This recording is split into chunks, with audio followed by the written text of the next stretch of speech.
I'm Sam Sumpter from BandsDoBK here at Our Wicked Lady. If you're watching this, there's no doubt you've been here at least once, probably dozens, maybe hundreds of times. You've probably danced your face off at Soul Scream, cheered your friends on at Winter Madness, or maybe even played a show here on the roof or down in the bar. This place means so much to so many of us, and I really don't know where we would be without it. I'm here with Zach and Keith, the owners of Our Wicked Lady. We're gonna speak a little bit to what's going on here though, what's going on in the city, what's going on in the scene, and what venues are really going through and how we can all get together and help. So guys, to start, I think a lot of people don't understand what really goes into running an independent venue. Myself very much included. Just in the day-to-day, the challenges, the obstacles, and how difficult it even is to break even. So can you kind of just describe what your day-to-day is like running a venue and what makes it difficult? Yeah, you want to start? Sure. So yeah, I think there's just, I don't know if people necessarily realize how many, well, just with any business really there, but particularly with venues, the margins are so thin because, you know, you're not only thinking about your rent, you're paying right now, especially astronomical insurance, you have your payroll, you have your stock, you have, you know, there's a multitude of things. The utilities have gone crazy now. So at the end of the day, if you could break even or turn a little bit of a profit, you're doing well. Yeah, you know? And like Keith was saying, and even, you know, pre-COVID, all these things were already tough. And again, you know, people shouldn't know that that's what's going on, right? Like that's part of the whole experience is you should just be coming to a club or a venue and having a good time and not having to think about these things. We have to think about these things. And we totally understand how you could come to a club, you pay $15 to get in, you see the place is relatively busy, you must think everything is going great. But what you wouldn't think about is that that $15 you pay, that's not going really to the club. That's gonna be paying the sound person and the door person, and then whatever's left is going to the bands. So that's not even a factor. The only way we're really making any money is our drinks. But as Keith said, and like he mentioned, a perfect example, since COVID, our insurance and most places' insurance, as we've been talking to other business owners, has tripled. No claims on the insurance, there's been no problems. Just post-COVID, the price tripled. So that's triple that cost a month. We can't triple the cost of our drink because we want to be a community-centered venue. So yeah, we were doing all ages events, and after COVID, I guess the insurance companies lost so much money that our broker who we've had since we opened, who's great, said that if we wanted to continue to do all ages events, it would be $55,000 more a year for insurance.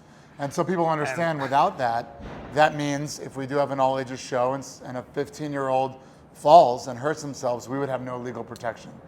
So we had to stop doing them. Yeah, so now we're a 21 plus venue, and I mean, we both have kids. We were doing rock shows for kids, and you know, obviously also 18-year-olds want a place to be able to go and see a show, and they should have that opportunity. We can't accommodate it. No. And I think that's what's mind-blowing is even working in booking, working at a venue, like I know, I think more than the average person, like, you know, what money is coming in and then, you know, how difficult it is to kind of make things work. But I had no idea about this insurance, right, and then about utilities, and there's so many things you don't think about. And this isn't just true for venues too, right? It's all kinds of businesses around Brooklyn. Yeah, and you know, also again, since COVID, I mean, I feel like right after COVID, there was maybe not even quite a year of a boost with nightlife where everyone was like, I'm fucking out again, I can go do things. But then it sort of dipped back down where people just aren't going out as much as they used to. They're not going to shows as much as they used to. They're not staying out as late as they used to, and they're not drinking. The younger generation, we talk to a lot of other business owners, and liquor sales are just down across the board. I mean, right, a lot of the liquor reps that we work with, that used to have money for certain events, are just like, our sales are down. We don't have the budgets to be able to support these parties anymore either. Yeah, you know it's crazy when the actual companies that make the alcohol, they're telling me their sales are down 30% across the country. So that's bars, venues, stores, liquor stores, beer stores, grocery stores, everything.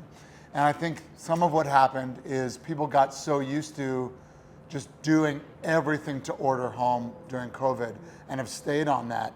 And the problem with that is, forget about just our venue or venues in general.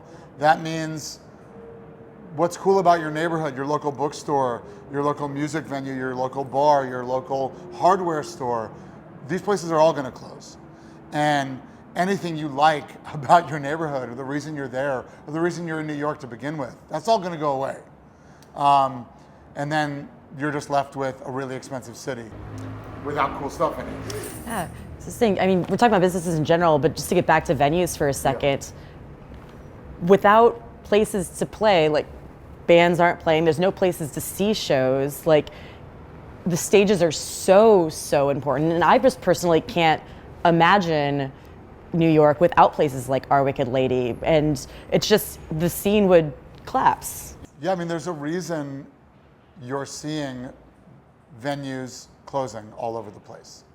And the fact that we're still here doesn't mean that's because we're crushing it. Like, we're having a really hard time. Everyone's having a really hard time. And Keith talked about people not staying out as late. The line I've been saying is, pre-COVID, we were the kind of place that was like, hey dude, it's 5 a.m., you gotta get out of here. And now we're like, hey man, it's 2 a.m., can you please stay for a couple more?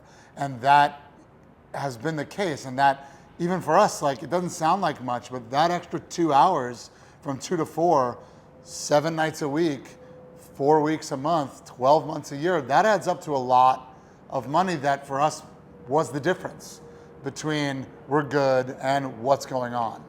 And that's where everyone's at.